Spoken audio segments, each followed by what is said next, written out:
ভালো না কত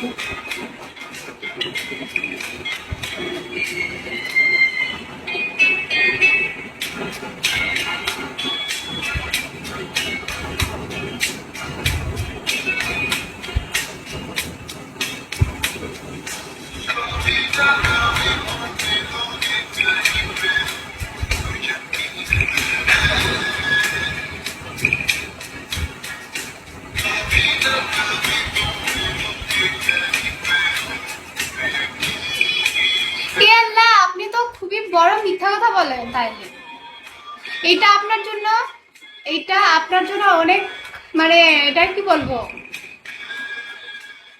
যাই না। খাবার খাইছো? হ্যাঁ খাইছি অনেক আগেই। আমি সেই একটাই খাবার খাইছি 3 ঘন্টা।